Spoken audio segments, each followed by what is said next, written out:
club for fishing every day. Fishinfrank. You say you want to catch some. Hey, boys and girls, how's it going out there in the wide world of YouTube land? Yes, I found out there's actually the land of YouTube. I don't want to go there. It's out there in a computerverse somewhere. We're all part of the simulation. Sounds like a scary place to be.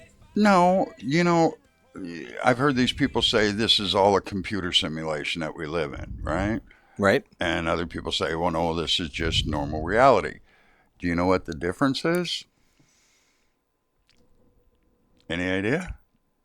I don't know if you'd be able to tell the difference. It's not a darn thing. Because let's say this is a complete computer simulation that we're living in, and this is all just a computer game show. Or, the Matrix. Computer game, right?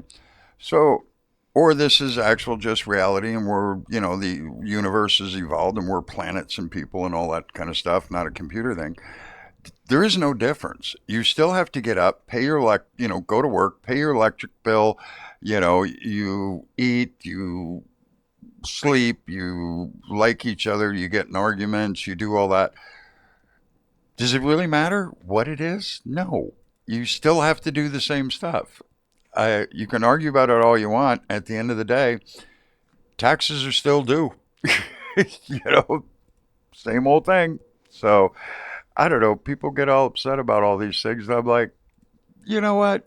Maybe not get upset about something that really doesn't make a difference. Well, I can get upset about it if I want. Yeah. I don't know. I just don't see where it's worth spending time and effort on. But yeah, probably not. On this day, and this is the very first show of this type, we're experimenting with different shows. Every week we do the place-by-place fishing report, and it's me and Captain Josh and Robert, and we go around the harbor with what we've heard of for the week. And then we decided we were going to add the viewer comments. You guys should email us reports, some pictures, videos to frank@fishinfranks.com. We already had the email, wasn't using it, so why not? So everybody's been emailing these things to frank@fishinfranks.com. Well, that would have added another 45 minutes, half hour, 45 Easily, minutes. Depending how much of the emails you actually read. If you just said, here's the report, here's what they caught, here's what they went, maybe you could do it. But there's a lot of interesting stuff here, including some questions that people want to have answered. And it's I don't think we can do it with the format we thought. I don't know that we're going to stay with 3 shows a week. We do usually Friday, Sunday, and Tuesday. But we're going to see how this goes with doing it on Friday, the place-by-place report, Saturday, the viewer report, and question and answer. So if you have questions and answers or questions about stuff that we might be able to answer, email those questions to frank@fishinfranks.com. If you have fishing reports that you want to share with pictures, videos, or just a report, we're going to be doing those. We're going to be recording the fishing report on Friday, and then Saturday we're going to come in and do the viewer report and question show. At least that's the plan right now. That could change. Who knows? We'd like to get the viewer report on Thursday and the place-by-place fishing report on Friday. But for right now, it's time constraints. Josh is teaching fishing classes.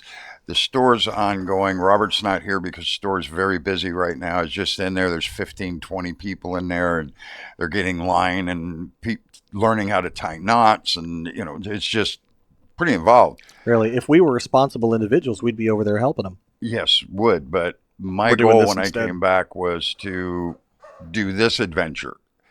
I did a TV show back in the 90s for about 4 years. And now I said, well, Robert's doing such a good job running the store. I'm going to see if we can make a little money doing this. And partly out of fun, but partly a for-profit venture with this. As soon as we hit 1,000 subscribers, and we're like 900 and something for 5 weeks of doing this. So I think we're doing okay with that. But you actually get paid. Yeah. We can It's actually literally pennies. Yeah, I mean, we're going to be making like 30 to 50 bucks a month once we hit the 1,000 subscribers. Something to look forward to. But I can afford to buy soup. yeah, we can go to the soup jungle, get a bowl of soup every once in a while. This will be a good thing. But that's once we hit 1,000 subscribers, and we're not there yet. So we're still poor. We're still not making money. Still Quantum soupless. is a major sponsor of this. American Fishing Wire, AFW High Seas Leader is another very great sponsor of ours. And of course, DOA Lures. So we do have corporate sponsors as well. But once we hit that 1,000, we're going to start getting a little money from YouTube for doing this. Looking forward to it. I really am. I'm waiting for that first $10 check. You know, have you ever been a part of any of these big lawsuits? You know, they come around and they're suing this credit card company for that and suing for that. I got a check for 15 cents from one of those. I've gotten the biggest check for any of the lawsuits, and we weren't. They tell us, okay, your credit card company did this nefarious thing or that, or this company did these nefarious things, and you're part of this lawsuit. And then you get a check. The biggest one I ever got was for $1.63. Wow. Yeah. So Big money. yeah, big money. So we're looking. You don't want to see the checks the attorneys got. Oh yeah, they do really good. Oh, they can only make this much. Yeah. Anyway, goofy stuff. Fishing report, and we won't be doing this on normal viewer reports, question and answers, but this is the Of course first we one. won't. So do I go to the green screen now, or Well, I think that's the place that makes sense for you to be. okay? So let's Do see the if we maps can and the green screen beam here. you in over there. All right. All right. So let's see. There's the screen. I'm in the And chamber. Get over to there and then get you into the. Get the tingly thing. Oh, there I am. There we go. All right, you are in, and So- let's see if I can get in there too. Oh, there I There's am. Josh. Hi. And this is Charlotte Harbor. It has a north-south aspect. We have Port Charlotte up here, Punta Gorda here, Burnt Store Marina down here, Pirate Harbor. This is Boca Grande Pass, Sanibel down at the bottom. So Englewood's right up in here. Just getting you correlated what this is. This is Pine Island, but this is all Charlotte Harbor. When you come down here to fish, what started us out doing this is we have so many people that come down for a couple months, a few days, a week. This is massive. It is not a little place. This is a massive, massive area. When you include the rivers and stuff, there's literally hundreds of miles of shoreline, maybe more than that. So figuring out where do you go in one of these places, this is double tough. Mhm. So that's what we're going to try and help with. So we're here. That looks like that's Burnt Store Isles. This is That Burnt is Store where Isles we're here. going. Very, very good fishing in Burnt Store Isles. So the way that we've organized these reports is they're not organized really at all. It's by alphabetical from the person who sent it, except for the first two, because all these include a photo, at least one photo, except these first two. Oh, I could have stayed So- there for the first two. Well, no, but you're up here to point at the places, so Okay. you know where we're going. All right. So yeah, settle down. I'm We had a channeling plan. my best We had a Vanna plan. White. I mean, I can beam you back out if that's what you want. No, I can I'm- get you out of here, and there you. All right. See what happens when someone else has I'll control? just keep you in the pattern buffer for a while, and then I'll send you back in there whenever I damn well feel like it. All right. So there you go. Yeah, it's not pleasant being the pattern buffer. You get that old tingly thing going. Okay. So, all right, Burnt Store Isles. This is Alligator Creek is the way. All right, this is way over here. I don't want to unplug myself. This is Alligator Creek coming in. You've got the Riviera Restaurant here. And as you come up following this, here's the entrance into Burnt Store Isles. So we are in the Outer Rim Canal. Okay. Is where we're going. Goes all the way around. This report comes to us from Michael Young, who said he started trolling the BSI Outer Rim Canal in the afternoon, just as the tide started coming in. Caught a couple mangrove snapper, 4 snook, and 6 small jacks in a couple hours. Wow. Now, usually you want to troll smaller lures. If you're trolling the 6-inch stuff, you've got to wait for bigger fish. If you troll 3-4-inch lures, you'll do better on variety. And big fish will eat a small lure, but small fish don't eat a big lure. And it's just the way it works. Unless they're lizard fish. Lizard fish will eat anything. Yeah. Uh, 6-inch lizard fish will attack a 10-inch spoon. I mean, they just have no fear. But when you think about it, average person's 160, 200 pounds, whatever they are, and yet they'll eat an olive, just go along and, oh, there. And why? It's not that it's a meal, but it's a tasty little snack. And it's that snack factor when I'm trolling that I count on for some of the bigger fish, or I'll put out one smaller lure and one bigger lure, see which way I go with that. But 6-inch lures are getting a bit where not a lot of the smaller fish want to go after it. Yeah. And it's a lot of fun to troll through the canals. You're already going the right trolling speed. Just remember, you can be a hazard to navigation, especially if you're fishing by yourself. So one avoid or those two things. lures trolling in the canal is what you want to do. If you've got 4 to 6 lures out, you're a mess, because as soon as you come up where you've got to make a corner, you're screwed. And it's a lot of work. You're going to catch just as much with 2 lures out that you will with 4 to 6 lures. And there's lots of places in here where it is a pretty narrow passageway going through. So. 1 or 2 lures, you'll catch fish, and you won't have all the problems. If you're trying to troll multiple things like you would out in the open water, the harbor or the Gulf, you're going to cause problems for other boats and for yourself. There's nothing like 2 lures get crossed and start twisting and tangling up, and you're cutting everything loose. There's no way to get it undone. All right, we are moving on into this little pocket right here, West Spring Lake. And I don't know exactly where in West Spring Lake Clint Allen lives, but I do know that he's been fishing off his dock in West Spring Lake just about every day, morning and night. Blow it up just a little bit. Just want to see midway. No, the other way. All right, there. Now I got the whole aspect of it. Okay. This is Port Charlotte. Here's US 41.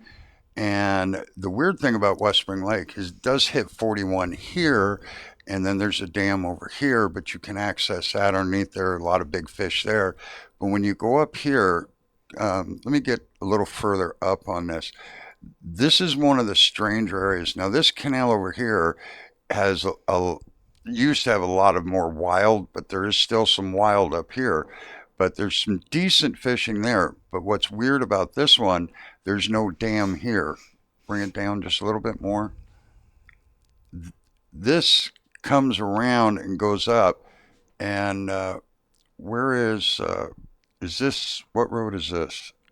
Can you see that? That is Forrest Nelson, I Forrest think. Nelson. Okay. And this is good. This is what you want to see. This is freshwater here, but this is where it's dammed off. The water goes down in a culvert, goes down about 10 feet and blows out of a culvert pipe here. And behind these condos, if you can get and cast right in here, the snook fishing is absolutely incredible. But the salt water goes through here, up that way, and back down. It doesn't get dammed off till Forrest Nelson. So all this is accessible salt water, and then go back down to the rest of it. There you go. But that's actually a really cool area, and it can be tricky getting under 41 because of all the different stuff. Now, I haven't been there recently to see if this is all blocked off now since they redid it. Is that blocked off I don't now? know. I haven't been under there. I don't usually go crawling around under bridges because I used to read Stephen King books and clowns with balloons. So I stay away from places like that because they all float down there. What is it? They all float down there. Okay. I don't need to be a part of that. All right. Let's But go back down. We're over here in West Spring Most fishing Lake. is through here. We do have a couple customers that live right off here, and you get fish that are traveling from the harbor coming through under the bridge here, and that bridge historically was very good for snook, snapper, stuff like that. But the docks along here have been pretty active. And so if you come up here in a boat, stay a ways away from the dock because they are casting out for it. So you want to be about 50 feet more towards the middle here if you're going to go trolling. And recommend trolling like Yozeri Crystal Minnows, Rapala 08s. These are very good lures to go through there with. The DOA Terrorize is a pretty good one to do that. I've tried trolling the shrimp, but I have to put so much weight on it, it gets pretty, otherwise it just spins. So the terrorize is not a bad one to troll through. Just make sure it's tracking straight, not spinning on you, destroying your line. But what fish are in here now? And I don't know what Clint is fishing because he didn't tell us that, but he did tell us that he's had some problem with bait thieving mangrove snappers. So he's probably not trolling with artificials. He's probably fishing with an Probably actual shrimp. But he says he's catching snook in the 18-inch range, lots of ladyfish, and he is getting some of those mangrove snapper. In fact, he said way more mangrove snapper than he can ever remember catching before. He did say that the jacks, though, seem to have tapered off. He said he's seen a bunch of those in years past, but he did catch a jack last week, which reminded him that he's not seeing nearly as many of those as he used to. And what was his name again? Name's Clint Allen. Clint Allen, thank you very much for the report. We really appreciate it. That's here in West Spring Lake. If you want to go back out so we can show people kind of where that is. Want to be able to see Port Charlotte Beach. All right, here's Port Charlotte Beach down here in the bottom. This is Harbor Boulevard coming into it. There's a boat ramp right here. If you're standing at the boat ramp, you just look off to your left and you'll see the opening and just follow it straight up into there. It's best with little boats. If you've got a 25, 26-foot boat, this is probably not what you want to do. But if you're 20 feet or less, you can probably idle all the way up through there. Just stay to the outside bends. All right. So and that's what is this we've got coming up? Whoops. Hold on a second. I did the exact thing I wasn't supposed to do and made it so I couldn't grab a hold of my bar. Who was the one who gave us the first report? Do you remember? The first report, if you give me 1 second to get there, came to us from Michael Young. Michael Young. Thank you, Michael. We really appreciate it.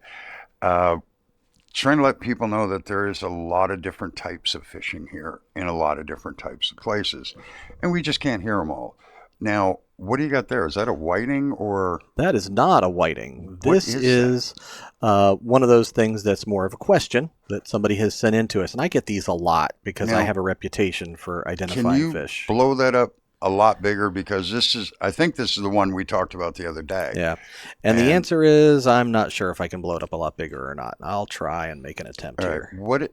This is the one with the really weird name. So, yeah. And what this fish is, and he says that he and his friend, and the name here I'm gonna butcher it because I'm not good, unfortunately, with names that are Polish origin. Bruce Wojcik. That's got to be something like it. And actually, it's as big as the photo is. There you go. That's so. Nice. This is a fish that was caught out in the Gulf. He and his friend each caught one in 52 feet of water out past the Novak on natural hard bottom. And this is a fish that if you do a lot of reef fishing around here with small baits, you might end up seeing eventually, but don't expect to catch too many of them. It's called a cobia. Say it again. Cobia. C-U-B-B-Y-U. Cobia. Cobia. Yeah. C-U-B-B-Y or C-U-B-B? C-U-B-B-Y-U. C-U-B-B-Y-U. Cobia. Yeah. Okay. I didn't name it. I would have picked something more pronounceable. What was his first name who caught this? This is Bruce. Okay, Bruce. Wojcik. Cool enough. I know I've caught these, but I just assumed they were something else. So, great catch. This is a small unusual. reef-dwelling member of the drum family. So this is related to black drum, redfish, spotted sea trout, whiting croakers. So these will croak when you catch them. They will. They're yeah, and this one is a pretty good size one. They get a little bigger than that, but not much. So I would have, if I caught that, and I probably have out by the reef, I would have assumed it's a whiting or an Atlantic croaker or something like that because very similar species. But very cool catch, Bruce. Yeah. Very nice. I thought it was neat. Thank you for sending us the pictures. All right. Now we have... This, I think I know what kind of fish that is. What kind of fish is that? I'm not going to say yet. I'm going to let you tell me. But this creature looks like a young human male. That is correct. Okay. Can you guess the age of that young human male? I'm going to guess 8. He is 6. 6 years They old? They get bigger sooner. That is a monster snook for a 6-year-old boy. A monster snook, yes, indeed, except that it's a bass. So That's a bass? that I is. can't. You got to step a little closer there. Oh, I see it now. That's a bass. Yeah, it is. That It's thing a bass. is, I would say, probably 5-6 pounds. Yeah, Nice bass. we didn't get a All I weight. was looking at was the head, and I was sitting there going, wait a minute, that fin doesn't look right. Yep. We didn't get a weight on that fish, but it's sometimes hard to see in this, and this is actually a great point. So when you're sending us the photos, and we're very happy to see your photos, send us the photos as big as you can, because we got a big old screen to put them up on. This is high definition stuff. So bigger photos are going to be better. You're going to see some of the photos we look at today that had to be blown up, and they're not looking good. And this one actually is blown up from the original size. Yeah, but that's very cool. What's his name? So I don't know the kid's name, but Christopher DeSimone is the one who sent us this photo, and That's also very cool. this one. We have Nice. his 6-year-old nephews were crushing these bass in Punta Gorda, fishing in non-golf course ponds using wacky rigged artificial worms. That is really cool. That's a nice bass. Yeah, I would couple say good that fish. one's around 4 pounds. It's a Mhm. nice fish. This one looks to me, just from the girth of the belly, that looks like a pound or two heavier. Yeah. But thank you so much for sending that in. The wacky wormed rigs, they're fun to fish because it's kind of like a cross between bait and artificials, because I'm just throwing them out there and I let them drift all the way to the bottom. I don't want to stop it. I like it going all the way to the bottom. When it hits the bottom, and I can tell because my line is moving down, once my line stops, and I'll leave it sit there for a few seconds, long as I can stand it, and then I start twitching them back up. A couple turns of the handle, a couple little pops. I want them to dart around and just get crazy going through the water. But you can throw them out, work them back to you, but I find letting them fall and then bringing them back up, and that seems to be the way I catch most fish. So when I was a kid, I thought I invented wacky rigging because I'd never seen it before, and the way my grandma, who was my mentor for early fishing, always rigged it Texas style. So always that weedless plastic worm. Right. And I said, well, there's no weeds where we're fishing, so why do we need to do that? And I just took my hook and right through the middle of it, cast it out, let it sink down, and I found that if I did that, sometimes with it just sitting there and not retrieving or anything, a bass would come along and slurp it up off the bottom. And that's the reason I like to throw it out and let it lay on the bottom. But I'm not always known for being a really patient person. I think I can vouch could for that. Get away with saying that. So having it sitting there on the bottom, and as long as I can, people don't realize the little ends are wiggling. If you hook it in the middle, both ends wiggle just a little bit. Wiggle, And wiggle, this wiggle. is the results of that. That's very cool fish. Look at that kid. I mean, Yeah, that's cool. He's That's thrilled. very cool. Who wouldn't be? Okay, let's see. And if we I don't can have a get location to for those, somewhere in Punta Gorda. somewhere in Punta Gorda. Let's see if I can get to the next place here. There we go. All right, now where did my photo go? Hey, come back. I lost my photo, Frank. Okay. I don't know where it went. Usually it's that way, the way you just went. Usually it is. On But the other it's, screen over there somewhere. Okay, let's see if it's here. Is it there? There it is. Okay, great.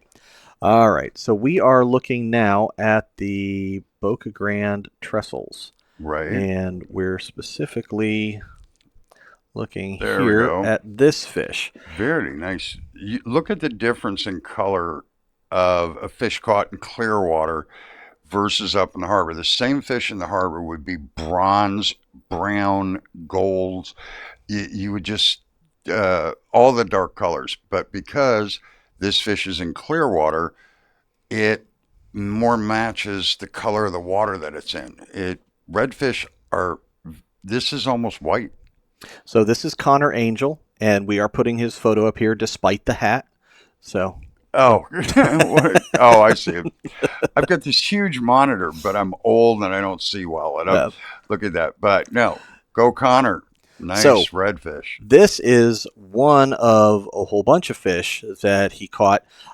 So he came in and he talked to Robert at the shop, and Robert told them about fishing in this general area. So every day from December 20th through January 4th, He kayak fished around here, and they ended up catching sheepshead from 13 to 15 inches. Do we have pictures of any? We don't. We have this one photograph. Okay. Some snook, bunch of redfish, 15 to 25-inch trout, mangrove snapper, and baby gag grouper. And they just had a fantastic time kayak fishing all around the trestle area.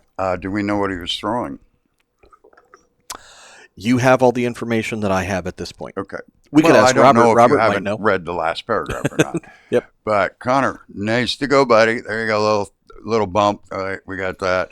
But great redfish, and it really shows the extreme color differences between a fish caught in very clear water.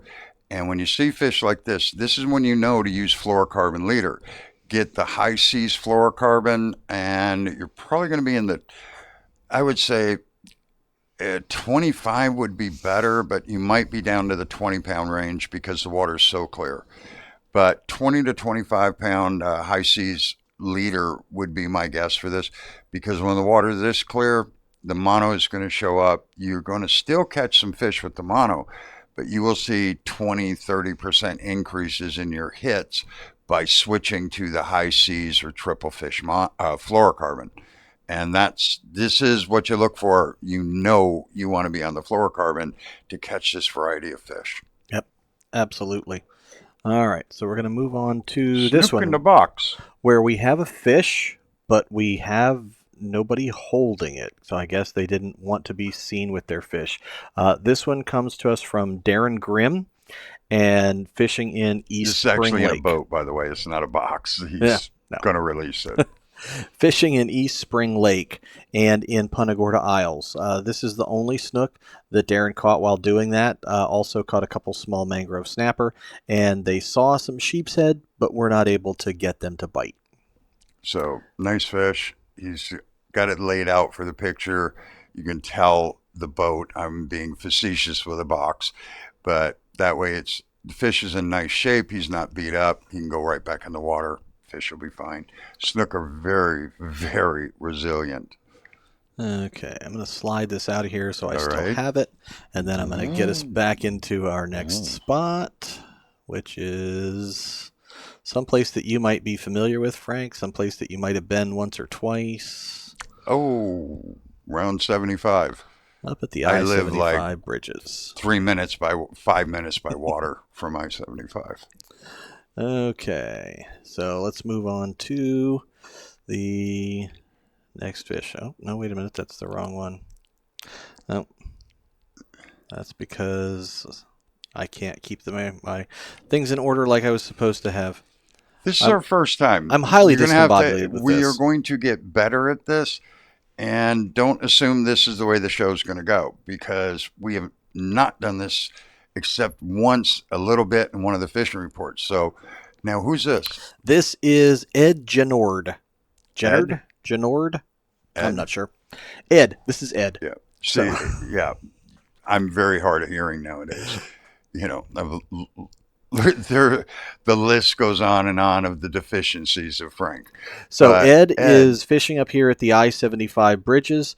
Went up there this past Wednesday, and they said that live shrimp was the most productive choice, and the 1/0 circle hooks did the best for them. They bumped up to 2/0s, but then their bites slowed down. So they went back to the 1/0s and kept catching fish. And what kind of fish, you ask? Well, Jack fish like crevalle. that. So... And this is a nice jack. That's probably around 4 pounds of jack crevalle there, maybe a little more, but this will give you a 6-8 minute fight. This is a lot of fight. People go out and they're hooked on it, and they're reeling and reeling and reeling, and they're fighting, and they get up, and that's the fish that they get in and they think, I thought it was 5 times that size. Mm-hmm. They thinking it's a 50, 60 pound fish.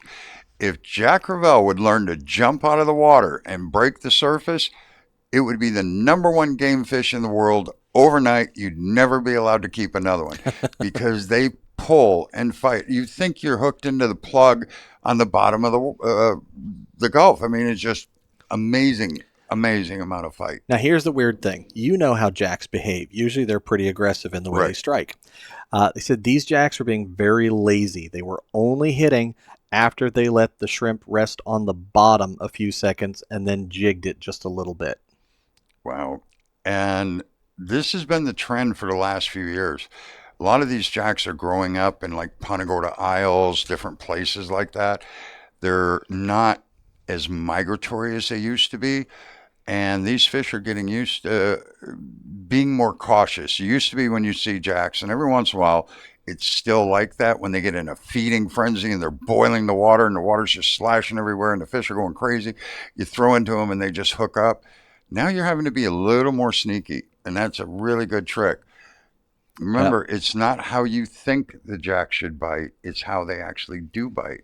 And letting it go to the bottom and bouncing it back up again, same technique we were using for bass on the last pictures, where the wacky worm, dropping it to the bottom, letting it sit, and then starting to twitch it and bounce it back up.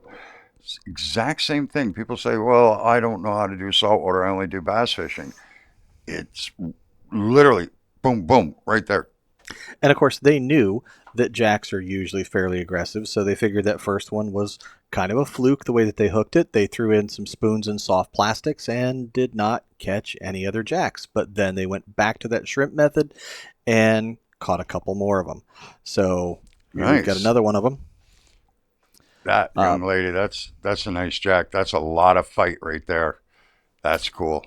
I was only given one name, so I'm going to assume her name is Ed also. Yeah. So Ed the other. Yep.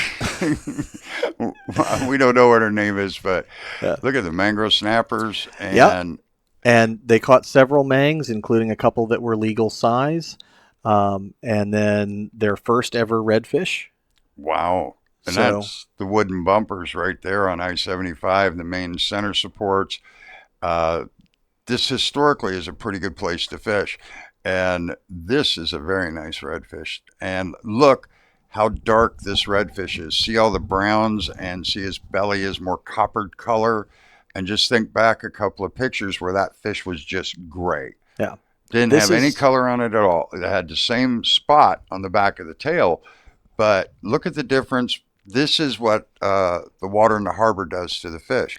Literally dyes them different colors. Yeah, So this fish we could argue should be called a redfish. That other one, the name channel bass makes a lot more sense for that one. So no, I think we'll stick with redfish, which is not correct either. It's supposed to be red drum, but redfish is good. But look at the difference between this and that picture a few minutes ago. and then they also got 4 Nice snook, all of them below slot, but they're closed anyway. So How it's many? just fun catching 4. 4. That's nice. And this time of year, shrimp is the best bait. There is no best bait year round. Year round, you're going to have to use pinfish, white bait, crabs, dead crabs, frozen. I mean, it changes every few weeks as to what the best bait is. If you use only the same bait, whether it's shrimp or white bait, all year long, you're missing out on so many great days of fishing. You know, you go out, yeah, you have some mediocre, okay days, and then you have a few really good days. But to increase the good days, start taking second types of bait with you. Like they were doing lures and they were doing shrimp. It really is important to change. Definitely. All right, next report. Somewhere in PGI, but I don't All know this where. is PGI, and you can access, this is Fisherman's Village right here. And Bass Inlet comes in, historically great for black drum, but all kinds of other stuff. And you can get in at Alligator Creek. You've got the Alligator Creek entrance. You've got Colony Point up here. You've got Ponce de Leon Park and coming in here. So you've got many ways to access into here, but some of these canals, they're all maintained. So they're probably at least 9 feet deep, but some have 20 plus foot holes, a lot of deep holes back in through here, and they're scattered all over, but they hold a tremendous amount of fish because they're maintained depth, and that keeps those fish back up in here. Now, in this case, this fish is around one of the docks, which I have no information about where, but I am told Black drum. it is a black drum. I'm trying to get the thing to expand, but for some reason it won't select That's okay. the... No, now I got the whole wrong photo. Okay, anyway, that's a black drum. Nice black drum. Who is that? This is David Schwartz. And Hey, David. this black drum is about 25 inches. And he says that after his last Wednesday class with yours truly, Captain Josh, went to put my information to the test. So this fish caught on fresh cut blue crab using 20-pound braid and a 30-pound mono leader. I would have suggested fluorocarbon because that's just what I use, but I also tell him when monofilament is okay to use, and that's Obviously what he's it got worked. there. So yeah, did What's the job. nice is black drum, big head and everything, so there's not quite as much meat as you would think there is. But the drum itself, it's a thick fillet. It's very thick for the size of the fish. So more meat than what a sheephead has, less meat than a snook, but more meat than a redfish. So, and the meat's very flaky, very good. Cooks up with a lot of different recipes. I take something and scale the big scales off the spine so I can actually fillet them out. But you have to take those big heavy scales off. Trying to cut through them on a 25-inch is doable, but if you get them much bigger than that, it's really tough. Now, once the water warms up, this whole little tail section right by his actual tail, that can hold a lot of these white parasites. They're not harmful to human. They don't bother you. They're just kind of disgusting. And if you're my age, when you grew up and you got an apple and you saw a hole in it, you cut that out. You cut the worm out, threw it away, ate the rest of the apple. And it's the same thing with the drum. If you do have a couple of those in it, don't trash the fillet. It's not hurting anything. And even if you ate one, as disgusting as it sounds, they can't hurt you. Their whole thing in life is to end up in a shark. So it's a very weird story that we got to get into one time, but we'll explain all One that. time. But I will tell you that if you have a hard time getting them out because there's so many of them in there, if you just take your fish fillet, cut it up into chunks, and fry it, no one will ever know. Yeah. The worm kind of melts away. And if you Yeah. say, well, that's disgusting, then let me encourage you to never eat fried fish in a restaurant again. Ever, yeah. Because what do you But think happens when they get stuff that's got parasites in there it? are stuff that are just visually not wonderful. I mean, not good at all. But if, they're there, they're there. But that's a great drum, too. So as well. here's his second That drum, one's bigger. which is much bigger. So this one That's 41, isn't was caught at the 41 bridge. Yeah. After we had talked about bottom fishing rig, he caught this one on a porgy rig. I would say that's probably close to 10 pounds bigger than his other one. Yeah, definitely. That's a nice fish. Big enough that it ended up breaking his rod, but the line held, so he's able to pull his fish in, and there it is. And he said it was too big to pick up. So that one looks 30 plus pounds. yeah, and I think that from the angle that it's This oriented coming at, from that a it guy who might just even be looked at a bigger than bass that. and said, "Look at the snook." So Yeah, I'm like, really? God, you get old, you get stupid. So yeah, but a very nice fish, and these What's fish are his out name there again? right now. David Schwartz. David, nice job, buddy. Way to go. Okay, let's get through all these Ed pictures now.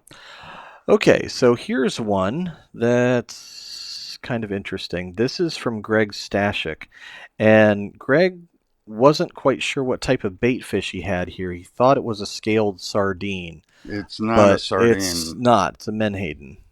And the problem with these is they're not very hardy.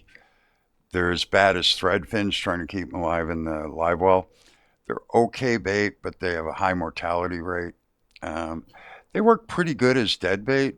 Try and keep just a few of them. Let most of them go to spawn because they're not going to live too well in the live well. But pretty good bait. Yeah, no, they're not bad baits at all.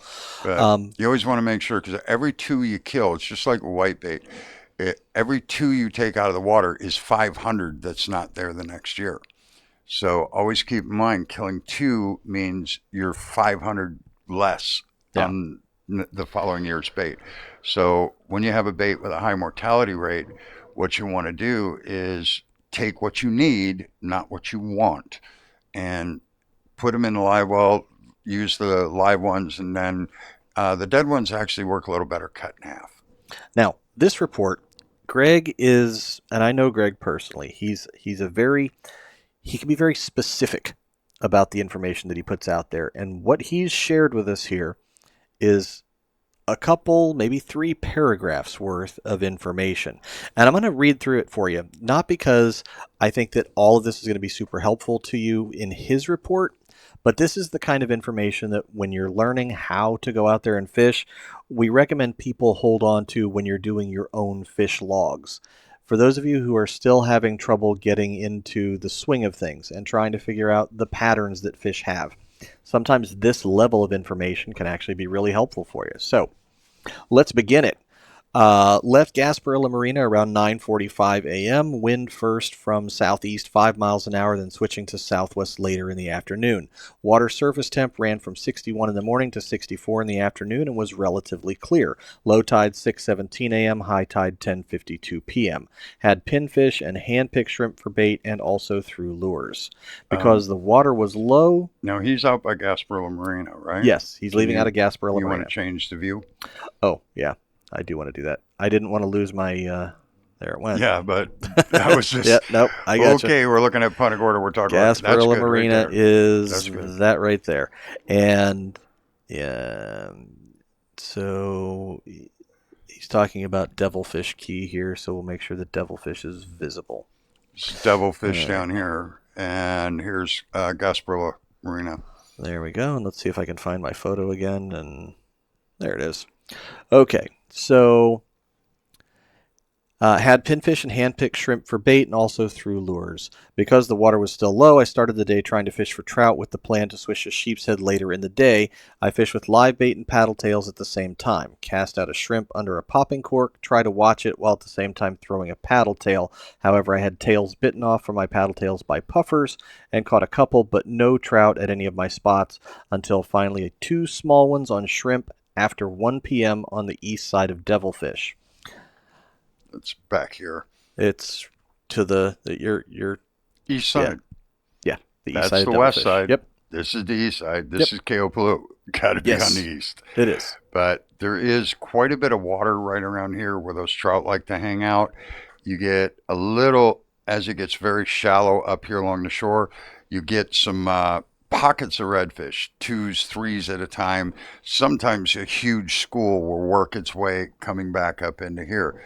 But mostly what I find is isolated or very few redfish at a time. But out here where it's deeper, and you're talking about 100 feet off, maybe 200 feet off of Devilfish before you start seeing this deep water, and you'll see pockets of sand, dark grass, pockets of sand. That's where that deep water is. Once the sand pockets are gone, it starts to get very shallow. So was also not getting any hits trying for sheepshead at various docks. Kept at it. Finally got one 10-incher at 4 p.m. at the old Placida trestle. Still a nice day on the water.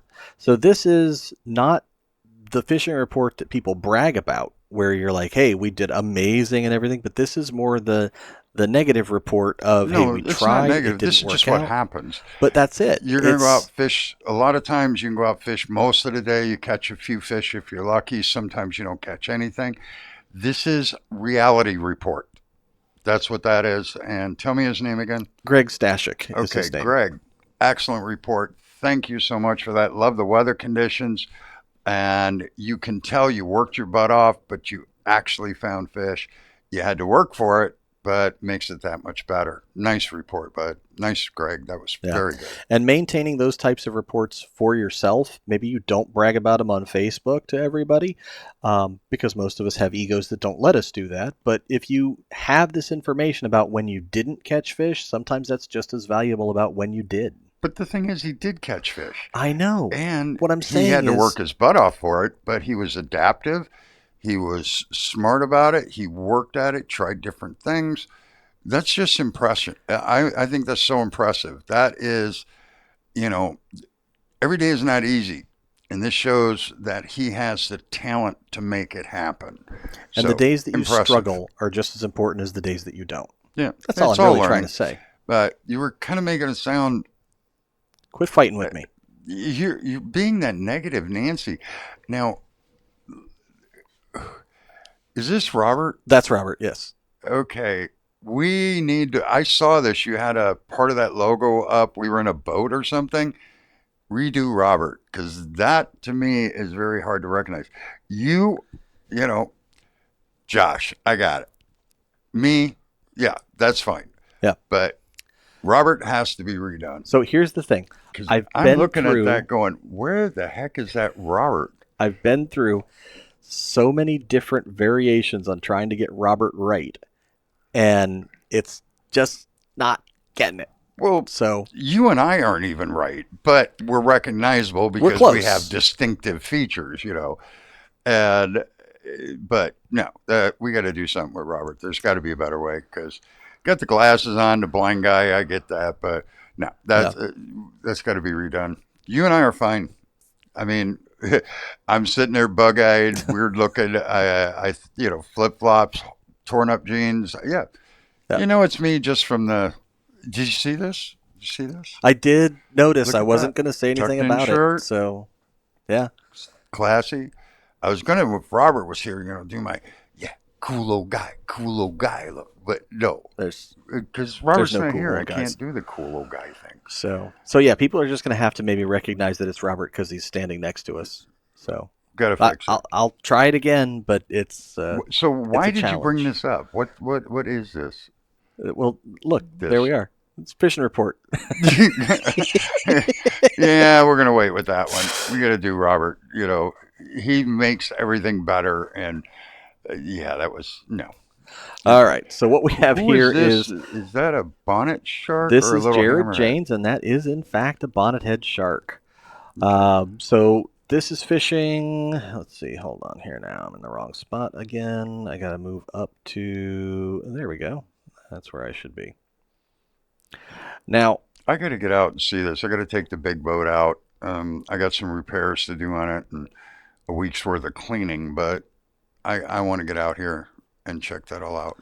yeah. So I was told in this report here that they went to Stump Pass with some live shrimp and fish finder rigs. Again, the name here is Jared Janes. They fished the first pass. It was low tide and they had no luck, though they saw big schools of what they think were mullet.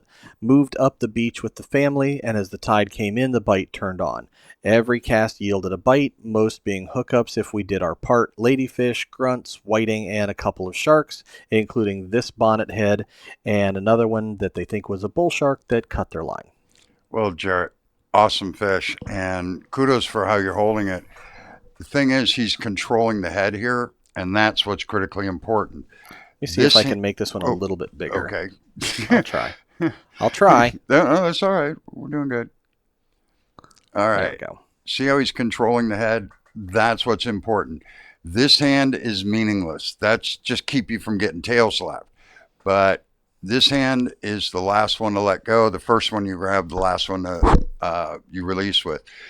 This hand is unimportant. So you never want to put the head in the water and then hold the tail because he will turn around and bite you. So always let go of the tail first and then do the head. So tail gets let go, head. Good control of the fish. Nice picture. Great job, Jarrett. And yeah, even a bonnet head still will bite you. Oh, they got great teeth. Mm-hmm. They're going to hurt. It's bonnet, bull shark, black tip, whatever they are, even this size, you're not going to die unless they hit an artery, but it's painful. Yeah, that fish needs respect. Yeah, I've been nipped. nipped. I've never been bit, but I've been nipped a few times. Got scratch marks and everything on my arms from those, but I control that head as well as possible. Absolutely. Okay, so now we're moving up here to Lemon Bay, north of the Tom Adams Bridge. And what we've got is... This is Indian Mounds, I believe, right up here. You get out, you've got little bits, but this is pretty shallow flats on both sides. Anywhere from 1 to 4 feet of water, but the trout and some of the other fish. Oh, look at these. Nice fish coming up. So this is Michelle Goodson, who's going out and fishing. This is, let's see, caught 2 small trout, 2 ladyfish, and a puffer. Okay. So I don't know exactly where we were, This other is than Michelle? the fact that we were, this is Michelle Goodson, that we were north of Tom Adams Bridge here on Lemon Bay. I would say probably this side drifting. That's what I would expect to catch if I was, looking for these fish along this area. It's possible up in here, but I fished drift fish this other side, and that's what I would expect to catch. Try to make their fish look a little more impressive. No, There it's we go. Now it nice. looks bigger. You see the vampire fangs? He's got, the big, there's two big teeth. One of them's often broke off. I've had one of those break off my thumb before. But these are great fish spots. They're beautiful. They got to be a little bigger than that to keep, but nice fish. All right. So now we're going back down to Placida. Let's just slide all the way down the miserable mile. There we go. There's Placida. And here we are with our fish. So this is Missile Garcia and Missile. Like the bombs that come out of the sky, Missile. kind of missile. Yeah. Missile Garcia. My wife and I went out along the Placida Railroad tracks for sheepshead. Sheepshead are not really thick there at the moment. The bite did seem to be decent in the morning, but died off as it got hotter out. And they did get enough for supper. Cool. Including this Great nice job, fish. Missile. So nice fish, too. I mean, that's a nice eating size. Mhm. Scales aren't quite so big that they're a huge problem, but I still, sometimes I'll take a spoon or the back of the knife and get rid of the scales along the spine, and that way I can get my knife in and just work the meat off of one side of the rib cage and the backbone and work the meat off the other side, because they have such a big head. There's literally nothing here, so you're working this back section then with the ribs, but you get a nice size fillet out of a sheephead, and so tasty. Very nice fish. Sheepshead with an S. Sheepshead. Oh, and I did get a comment about that if you say sheephead one more time, they're going to try to find us. And me with sheep? Yeah. With the one without the S. They want the sheep's head. They're going to Sheeps. Yeah. Okay. They're going to come and find us and beat us with a spatula or something. So I've been beat up before. All right, so we have a report from the docks at Boca Grande, but we weren't specific about which docks we're talking about. So it could be these here in Gasparilla Pass, or it could be any of these back here in the canal. What kind of fish is it? Or it could be these docks what kind of fish down is it? here. I'm going to go with these docks just so we have What something to kind look of at because fish we haven't is it? looked at it. I'm getting to it. Settle Yeah, down. but I could help Hold you narrow it on. down if I knew what it was. I'm going to show it to you. Jeez, will you relax? You get so... Oof. There we go. Wow. So this is Rob Ulmer, and Rob has got a pretty impressive sheepshead here. It's a big sheep. So, yeah, this is a personal best. This is a 19-inch, 7-pound sheepshead. Way to go, Rob. Nice. So this was caught on, well, the report's a little bit old, but on December 28th, around the docks around Boca Grande, using a large shrimp for bait. Yes. So, and he Very also nice. said to tell Robert they netted it with the new net they bought Saturday night. His wife, Mary, was looking for a specific paddle tail. Robert took the time to help her find what she was looking for, and they're complimenting his great customer service. Thank you. Robert is awesome. That's why he's not here now. He's doing customer service. He's doing what he's supposed to do. I think Josh is right. I thought when we would do this, kind of randomizing where the fish were would be all right, but we almost have to do them in area so that we're following more of a pattern. Gets a little confusing this way. Yeah, it is. I didn't think it would be, but it really is. We're going to probably have to do like we do the other reports, start at one area and work our way around by the area. Yeah, which will make some of these a little bit more difficult because you've got things like, let's see, where did my... Nice. Okay, so this is Sean Dennis, and Sean is showing us a black drum that really actually does look black for a change. Yes. This one is caught in Charlotte Harbor, so... But there's been 3 sheephead, and if you go back, can you go back 3 pictures? All right, wait, there. Now, this is a Clearwater sheephead. That Sheep's was head. caught sheepshead. I will get it. I don't want to get hit with the spatula. You've been beat up before, but I don't like it. Sheepshead. Look at the clear water sheepshead. Now, go to the next one. This one has recently come out of the harbor. That fish was up in the harbor somewhere, maybe up in a canal or a creek, but somewhere where it was dark water because he's just starting to lose that dark brown stuff, And now you go to the next one and look at that fish. It's so dark, and that fish is a black drum, obviously, but you're supposed to be able to see stuff on it.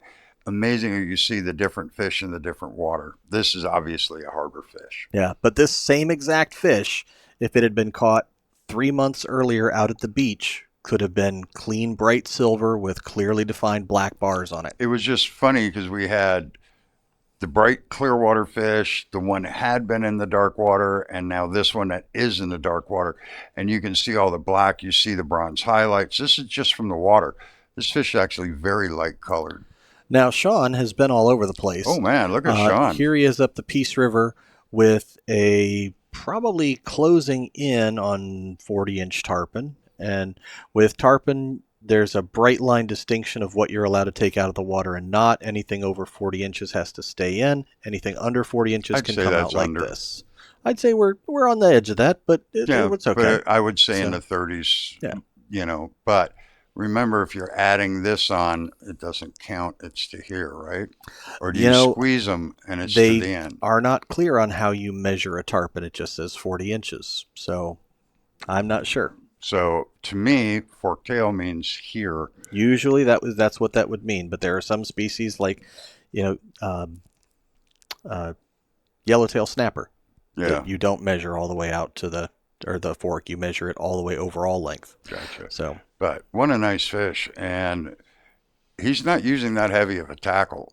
He's pretty light tackle there looking at those rods. And I'm assuming the one over here on the deck is probably the one he was using. But nice fish. Way to go, Sean. That's a lot of fun. That's way up the Peace River. I kind of half recognize that. And then here's Sean out at Placida with a sheepshead. Sean gets around. Yeah, bounces around all over the place. So he's going to make it difficult to make it place by place. Yeah, up on the Peace River, and that's very cool. But that's a guy who's doing it right. This isn't where he goes fishing. He goes up, he catches fish there, then he goes another time he's going off somewhere else. You can tell the different days by the clothes and everything else. So, that's a guy who's really having fun. I mean, he's fishing up the river. He's fishing out in Placida. Yeah. He's all over the place. And this is why we do place-by-place fishing reports. Not to tell you just about the one place where you want to go and catch fish, but to give you ideas of, hey, I can go here, and I can go there, and I can check this spot out, and I can follow the action around this way, and explore lots of different things, because it's fun. It's harder to learn multiple areas, but, pick out an area, work that a bit. Then every once in a while, take off, go to somewhere else, and see what you can do, because look what Sean's been doing. I mean, that tarpon, the big black drum. Look how happy he is. I mean, that's awesome fishing over a few days. All right. And then we have Vinny Ngongoro, who has sent us this photograph of a trout. So he went to multiple different locations to catch these fish. Sounds like he was mostly on the east side of the harbor. And I'm assuming the shadow is him taking the picture, but I assume, yes. If you could, do a selfie with it, so we get you and the fish together. Yeah. So 9 trout, but had to hit 4 or 5 different locations, and they were all 11 to 13 inches. So no keepers, mostly a bunch of smaller fish. But we also have this red. And this is not a bad looking fish here. No, it's a nice redfish. Yeah. Definitely somewhere in the harbor. I will show you where he was if you give me a second to get there. It's going to take me just a minute over here on the east side. But I'm not exactly sure which island it is. I found it on the map before, but I don't remember the shape of it. It's Redfish Key. Okay. I'm not sure which one Redfish Key is. Yeah. But when you're in here, you see these bays and these little cutouts. I'll fish along the shoreline of one of them. Then I come around the back because every single side of an island, this side, the end, the other end, all those are different places to fish. And you don't go up to one shoreline on the island and say, okay, I'm going to just fish here, because the fish will be there one day and then all of a sudden they'll be on the backside of the island. When you're fishing these, I'll anchor up kind of in the middle and just work this whole area and then go around the other side, pick a spot to anchor. I'm You can do it going very slow with a trolling motor around these. The problem with it is the noise of the motor sometimes. If you have a lot of boat traffic going by, you can get by using a trolling motor and going around all these islands. But if it's real quiet, I prefer just to anchor up, fish for a while, then I'll move to the other side, anchor up, fish for a while, knowing I want to have about a 20-minute calm down period from when I put the boat in to when they're actually going to bite. So that's a 4-hour day right there with all the different points. Yeah. And this one was caught on a Skinner mossy mullet with a weighted weedless wide gap hook. A what? A Skinner mossy mullet with a weighted weedless wide gap hook. Really? Say that 14 times fast. No. Now, I have a question for you. And this comes from having seen some of the commentary on some of our other videos. You're talking about going around these islands and trying to make a point of being very quiet. But you've also said things like fish aren't bothered by, when there's motors going near them, because if they were, then all the fish would have to leave Charlotte Harbor. And some people are missing the subtlety that goes along with that. It's when the noise changes. If everything's really quiet and you pull in with a big outboard, scares the fish. They may not leave, but they're probably not going to bite because it freaked them out. If you're out in the middle of the harbor, say you're going along here and you see a school of fish and you just motor right by them, it doesn't bother them. But if you come into there and you shut the motor down to neutral and everything changes, that's what scares them. And it's the same thing on the islands. I've actually gone around, my father and I, we had a small outboard and we would leave the outboard running as we were casting at the shorelines because we were going very slow with it. It was very low horsepower and we were probably doing 2 miles an hour and we would just go by casting at all the islands. But because it was a noise coming up to them and then there, but still actually going by, it was a steady noise. It wasn't starting, stopping, getting louder, getting quieter. It was, I always say, like a motorcycle. You hear the motorcycle, you never notice it. It comes, it goes. But it's when you stop that, that's when things get sketchy. Continuous noise is not bad. And if you have a lot of other outboards running, you can make a lot more noise. If nobody's out here and you're by yourself, you got to be a lot quieter. You can drop pliers on the deck and have scattered the fish for 100 yards.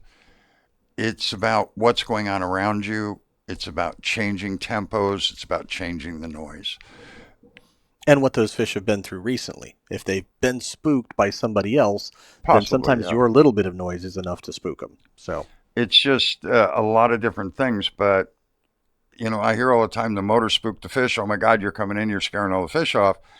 It sort of works that way, but it really doesn't. Well, the good news is that I have gone through all of the emails that we had and also all of the photos.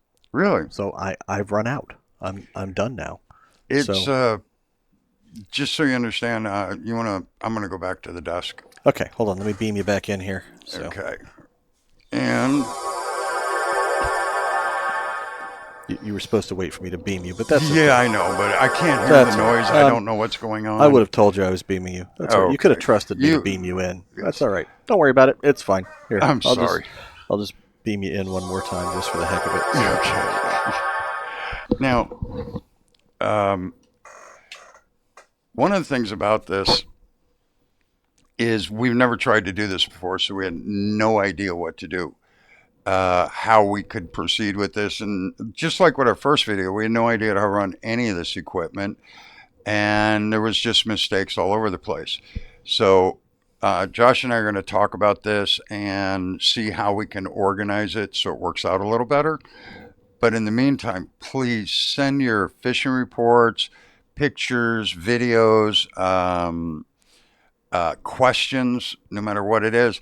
But the cutty you fish, that's Cubby cool. Cubby Yeah. you. Send us more things like that. Send us your Did I mispronounce unidentifieds. it? We love that. Cubby. Okay. Because whenever It's I just a say it, you weird word. repeat it. So, Because you seem very unsure of how to say it. So I'm just repeating it so that you can you're be more confident positive in the way that you reinforcement. say it. Yeah.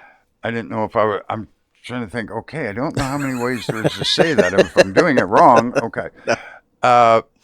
But send us questions, fishing reports, whatever. We have no idea what we're doing. We're doing the best we can, trying to organize and disorganize and And do making all it that. worse, we're both hard-headed, and neither one of us wants to go look and see how do other people do this. We want to just do our We thing our do way. not watch fishing videos. Back in the 1980s, the late 80s, and through the early 90s, I would religiously go, and especially Jimmy Houston was on. I know him. He's one of the greatest guys I've ever met. Most of the other people on TV, I've met a few of them. I'm not thrilled with most of them, but there are a few really good guys you see on TV. But the problem with it is, I don't know what other people do on their fishing shows. I haven't watched fishing shows since the 90s because I don't want to do what other people do. I watched when I was laying in bed, I couldn't walk. I could get from the bed to the bathroom and back, but that was very, very painful. So I lay there, and that's when I decided I wanted to do the YouTube stuff. I went around and looked enough to know I wanted a green screen and a studio, not just being on the boat. Many reasons. I'm not going to, say why I don't like it, but Don't need to. I really wanted to have be able to do videos and then come back to the studio and talk about them. I'm still very nervous about saying all this. I see myself constantly while I'm doing this. And sometimes I tuck in my stomach. I'm doing this, doing that. I'm like, oh my God, I've never been so self-conscious in my life. But, and this was because my t-shirts are all in the wash. And I keep a couple of halfway decent shirts around, but You don't have to have the hobo look. You just yeah, choose it. well, I worked 7 days a week, and to me, 8 hours was a day off. If I only worked 8 hours that day, I thought I had a day off. I have worked hundreds and hundreds of hours a week. I've worked years. I take very few days off, but now I am, and I wanted to do this just to see if we could, but for no. Well, I want to make some money at it. That's why I said, can I make a little money at this? And the object is, so far, no. It's cost me a fortune. But the viewer fishing reports is something I would really like to be able to do a lot more of. The only thing that's kept me in that store is definitely not the money. Most of the money I made maybe because of the store, but as a contractor, I've worked for universities, state, the federal government. I've worked for everybody doing contract work for them. And quite honestly, that's where I made most of my money. But the store has always been my bread and butter. And I like it because I deal with the people that come in. Awesome, amazing people, 99.5. There's always one half. There's one half of 1% of the people you're going to deal with that you don't want to deal with. But literally, it's one half of 1%. And that's why it's worked out all these years. And most people are awesome. And the viewer reports, I feel a little closer to everybody, seeing their pictures, hearing their stories. It's nice for an old guy. What can I He's say? trying to say it gives him the warm and fuzzies when you send him stuff because It really it makes does. him feel good about it. And especially, hearing not about how Frank helped you catch stuff, but about how Robert did, how the store did, Yeah. how that helped you have a better day out there on the water. It just lets him I don't think it. feel better about life. Yeah, it's not an ego thing. It's what it makes you feel like inside. It makes you feel good that there's people out there that are having fun. They're doing this stuff, and I don't know how to exactly do the show yet, but we're going to figure it out. But if you bear with us, send us reports. Frank at fishandfranks.com. This will get better. Theoretically, hopefully, it can't get any. Today was a good show, but it wasn't a great show. But I think these can really turn into something. We have to have time to figure it out. And please bear with us while we're figuring it out because I like this particular show. It's one I've looked forward to the most. So anyway, thank you very much. I'm Fishin' Frank. That's Captain Josh Olive. And you can catch him Saturday mornings on 92.9 Kicks Country FM if you're in Southwest Florida. If you're amongst the rest of the world, it's the iHeartRadio app and Slack Tides radio show. Go to slacktides.com and you can catch the most recent show. If you're going to iHeart to hear us live Saturday mornings from 7 to 9, it's Kicks Country 92.9 on the iHeart app. If you search for Slack Tides on the iHeart, you won't find anything. Okay. See how dumb I am? Well, I was trying to be promotional. Useful, good information. I was trying to be I hear you, and I appreciate it. All right. The music's playing. Here it goes. Really it's rocking and rolling. We're not to the lyrics yet, but there they go. Good night and sleep tight, we gotta go. We'll see y'all real soon for the next show. Till then, catch 'em up, tight lines, everyone. Fishin' Frank's Fishing Club, now our job is done.